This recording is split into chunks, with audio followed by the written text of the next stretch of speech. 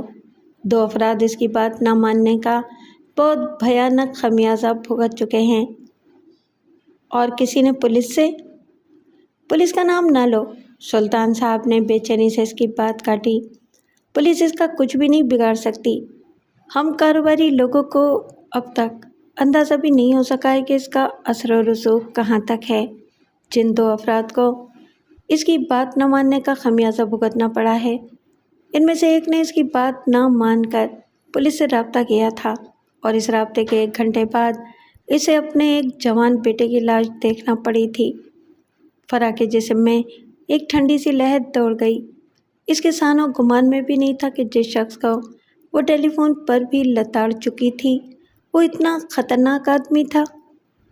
میں چاہتا ہوں کہ تم یہ شہر چھوڑ کر چلی جاؤ۔ مجھے تم سے ہمدردی ہے فرح۔ یہاں رہ کر تم خود کو عبداللہ سے بچا نہیں سکو گی۔ جب تم میرے ادارے سے الگ کرتی جاؤ گی تو وہ تمہیں کسی اور جگہ بھی ملازمت نہیں ملنے دے گا۔ فرح پریشان ہو گئی۔ لیکن سر، کسی دوسرے شہر میں جا کر ملازمت تلاش کرنا میرے لیے بہت مشکل ہوگا۔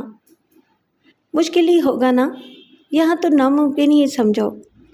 میں تم سے پھر کہوں گا فرح کہ مجھے تم سے بہت ہمدردی ہے۔ تم میرے ادارے کی ایک بے حد محنتی اور باصلاحیت کارکن ہو، لیکن میں تمہارے لیے کچھ نہیں کر سکتا۔ تو میں خود کو ملازمت سے الگ سمجھوں؟ فرح کی آواز بھرا گئی۔ ہاں، سلطان صاحب نے کہا، فی الحال تو دفتر کے ریکارڈ پر یہی آئے گا کہ تم 1 ہفتے کی چھٹی پر ہو، لیکن 1 ہفتے بعد سلطان صاحب رک کر بولے، میرے خیال میں تم بہت اچھی لڑکی ہو۔ میرے قیاس کے مطابق تم سے اس کا جو مطالبہ ہو سکتا ہے وہ تم ہرگز نہیں مانو گی، اور میں مجبور ہو جاؤں گا کہ عبداللہ کے کہنے پر تمہیں 1 ماہ کی تنخواہ دے کر ملازمت سے الگ کر دوں۔ فرح کچھ نہیں بولی۔ یہ اس کے لیے انتہائی پریشان کن صورتحال تھی۔ اگر یہ صورتحال صرف اس کی ذات کے لیے تکلیف دہ ہوتی تو اسے زیادہ پرواہ نہ ہوتی، لیکن اس کے سامنے تو یہ سوال آ کھڑا ہوا تھا کہ اب وہ اپنی چھوٹی بہن غزالہ کی شادی کس طرح کر سکے گی۔ سلطان صاحب کچھ دیر تک نظریں جھکائے خاموش بیٹھے رہے، تو فرح نے بڑی بے چارگی سے پوچھا، کیا میں جاؤں سر؟ سلطان صاحب نے سر ہلا دیا، پھر کہا، میرا یہ مشورہ یاد رکھنا کہ یہ شہر چھوڑ دینا ہی تمہارے لیے بہتر ہوگا۔ فرح انہیں سلام کر کے کمرے سے نکلی تو اسے یوں محسوس ہو رہا تھا جیسے اس کے جسم سے آدھی جان نکل گئی ہو۔ اپنی میز پر پہنچ کر وہ کرسی پر بیٹھی ہی تھی کہ ٹیلی فون کی گھنٹی بجنے لگی۔ اس نے ریسیور اٹھایا اور مردہ سی آواز میں بولی، ہیلو۔ اب تو تمہیں معلوم ہو چکا ہوگا کہ میں کیا ہوں؟ عبداللہ کی آواز سنائی دی۔ میں اس سے بھی بے خبر نہیں رہا کہ تم سلطان کے کمرے سے نکل کر ابھی ابھی اپنی میز پر پہنچی ہو۔ فرح گنگ سی بیٹھی رہ گئی۔ عبداللہ پھر بولا، میں اگر چاہوں تو تمہیں اغوا بھی کروا سکتا ہوں، لیکن میری خواہش ہمیشہ یہ رہی ہے کہ جو لڑکی مجھے پسند آئے وہ خوشی خوشی مجھے اپنا میزبان بننے کا موقع دے۔ یہ کبھی نہیں ہو سکے گا۔ فرح بڑی مشکل سے بولی، میں دیکھوں گا کہ تم مجھے کب تک انتظار کرا سکتی ہو۔ یہ تو یقین کر لو کہ تمہیں اب کہیں اور بھی ملازمت نہیں ملے گی۔ اگر تم اس پریشانی کو بھی جھیل گئیں تو مجھے کوئی دوسرا داؤ آزمانا پڑے گا جو تمہیں یقیناً چت کر دے گا۔ عبداللہ دھیرے سے ہنسا، میرا آخری جملہ ذو معنی تھا، شاید تم نے سمجھ لیا تو ہوگا۔ فرح کے چہرے پر سرخی پھیل گئی، تمہارے گھر کا پتہ اور ٹیلی فون نمبر بھی میں نے معلوم کر لیا ہے۔ عبداللہ نے فرح کے بولنے کا انتظار کیے بغیر کہا، میں تمہیں روزانہ صبح فون کرتا رہوں گا۔